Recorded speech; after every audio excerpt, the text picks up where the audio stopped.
Okay, the question is very simple.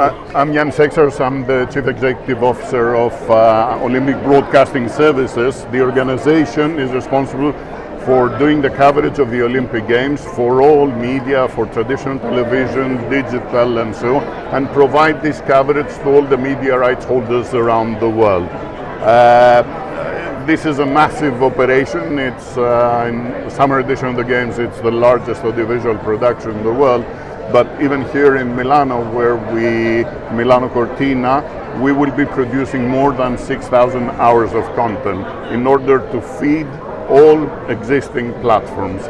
The relationship with the media rights holders is key for the Olympic movement, not just because they are the main financial contributors, not just to the Games, but to the funding of the movement, to the athletes, federations, national Olympic committees, but also because they enable the Games to communicate and reach out to every corner of the world. It's the most distributed event in the world.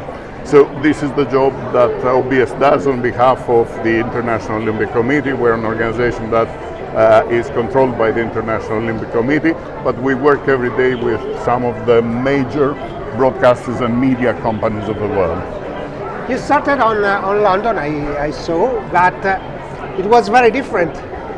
Actually, I didn't start in London, I started in Sydney. Those were my first Olympic Games, and then I was general manager in the Games of Athens. Those were truly different times. We were at the heart of linear television.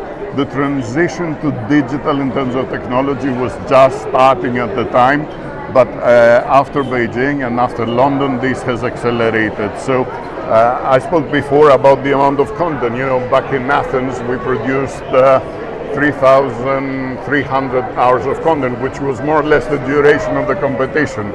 In Paris, we produced 11,500. Why? Because every digital platform that has emerged, every streaming platform needs special content, need this content to be customized and curated in a special way for the way it's going to be consumed. So our world has changed a lot, which is very exciting actually for the Olympic Games. Yes, it is an additional challenge for us in terms of scaling, in terms of complexity, but I believe that it helps the Olympic Games be experienced and be consumed by a wider audience, and in many different ways, and especially with younger audiences that probably do not watch linear television, but yes, they are following reality through their mobile phones. So for us, technology is a huge enabler. We are not about technology, we are about telling the stories of the greatest athletes in the world, but technology is clearly a huge enabler. Telling stories means that it's coming the artificial intelligence. What does it mean for you and for... Artificial intelligence is obviously a hugely important subject. Artificial intelligence is not something new. There has been work being done on that subject for more than 70 years now.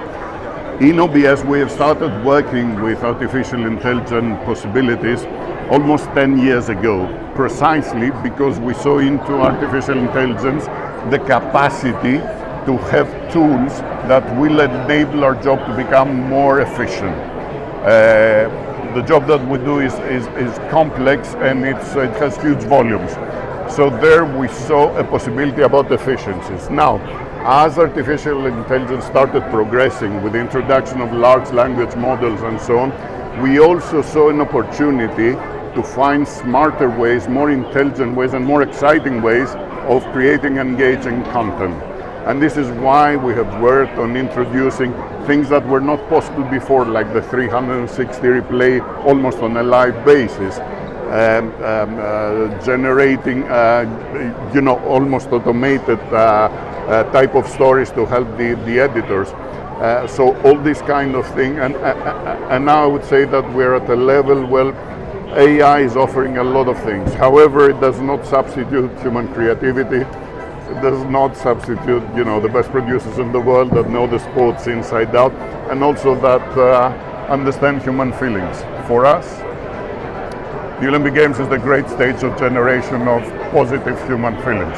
It's easy to generate negative feelings, and you see that in social media, but to generate positivity is a more complex thing. And we believe the Olympics is the big stage of positive emotions. And that is still the realm of humans and the most creative humans that exist in our industry. But AI give them tools to do things very efficiently, very fast, and in a poignant way. The last question is about you are here for a service because you make a service for all the broadcasters. So, what does it mean about efficiency? Because you are looking for it. Yeah. It is about servicing. So the first thing we need to have in our minds is that we will exceed the expectations of our broadcasters. As I said, broadcasters are the main financial contributors to the games, to the Olympic movement. So we need to make sure that they get the value that they invest for, and they invest a lot of money. But this is not enough for us. We always want in the games to do something more than what they really expect. And this is what is pushing the whole team towards the roots of innovation. This is why many things that then happen in become standard in sports production first are being launched in the Olympic Games. That being said, we need to be mindful of the fact that the games are very big, very complex, and our world asks us to be sustainable, and this is the way we should. So we want to do what I usually say, more with less. And I think again technology has helped us a lot. Let me give you one example.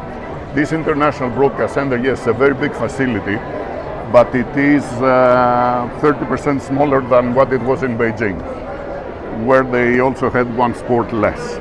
We produce much more content than what we did there, and the power consumption in this building is 45% less than what it was in Beijing.